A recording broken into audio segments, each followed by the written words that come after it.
তেলে ডোবানো জলপাইয়ের টক আচারের জন্য অনেক রিকোয়েস্ট পাচ্ছি। এই জলপাইয়ের আচারটা তৈরি করে সংরক্ষণ করতে পারবেন 1 বছরের মতো। জলপাই ফুরিয়ে যাওয়ার আগেই বানিয়ে ফেলুন। তো আশা করছি আজকের এই জলপাইয়ের টক আচারের রেসিপি সবার কাছে ভালো লাগবে। আর এই রেসিপিটা হচ্ছে রিকোয়েস্টেড রেসিপি। চলুন তাহলে ঝটপট বানিয়ে নিই। আরো একটি কথা, সেটা হচ্ছে আচারটা কিন্তু 1 বছরের মতো রোদ দেওয়ার ঝামেলা ছাড়াই রাখতে পারবেন। জলপাইগুলো কিন্তু তেলের নিচে ডুবে থাকবে। জলপাইয়ের আচার তৈরি করার জন্য 1 কেজি জলপাই নিয়েছি। তারপর আগে থেকে জলপাইগুলো পরিষ্কার করে ধুয়ে নিয়েছি আর জলপাইয়ের গায়ে এরকম দাগ কেটে দিয়েছি। তো এখন চলুন দেখে আসি জলপাইগুলো কিভাবে দাগ কাটতে হবে। একটা জলপাই নিয়েছি, তারপর হচ্ছে ছুরি দিয়ে চারপাশ ঘুরিয়ে ঘুরিয়ে কেটে নিতে হবে।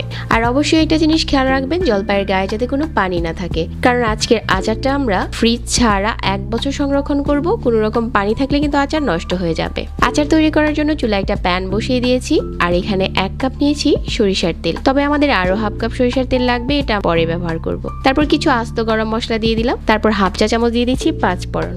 আর এখানে একটা বড় সাইজের রসুন খোসাটাকে ছাড়িয়ে নিয়েছি, তারপর দিয়ে দিচ্ছি।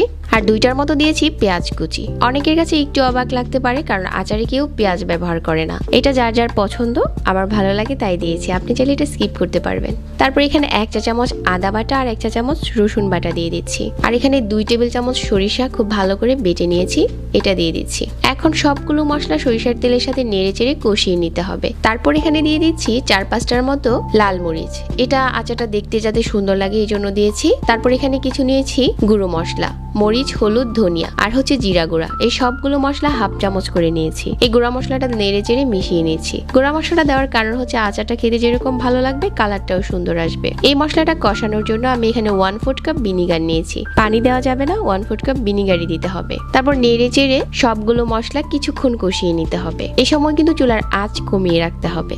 পরিমাণ মতো লবণ দিয়ে দিচ্ছি। মশলাটা এখন কষে গেছে। যে জলপাইগুলো আমি আগে থেকে কেটে রেখেছিলাম এগুলো এখন দিয়ে দিচ্ছি।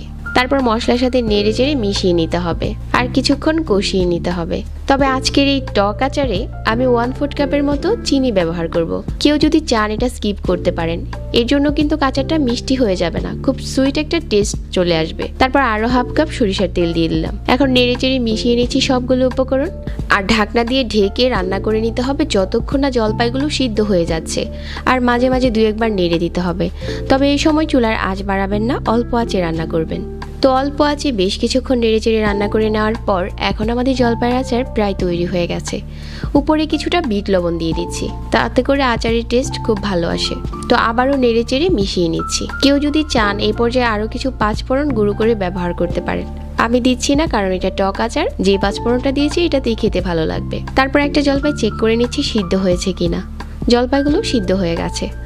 এখন এই আচারটা ঠান্ডা করে একটা কাচের বয়মে ভরে 1 বছরের মতো সংরক্ষণ করতে পারবেন। খুব সিম্পল ভাবে শেয়ার করেছি। তবে একটা জিনিস খেয়াল রাখতে হবে, জলপাইগুলো যাতে তেলের নিচে ডুবে থাকে, তেলটা যাতে বয়মের একদম উপরে থাকে। তাহলে এই আচারটা রোদের ঝামেলা ছাড়াও 1 বছর ভালো থাকবে। আর আচার যখন খাবেন পরিষ্কার চামচ ব্যবহার করবেন। তো আশা করছি আজকের জলপাইয়ের আচারের রেসিপি ভালো লেগেছে সবার কাছে।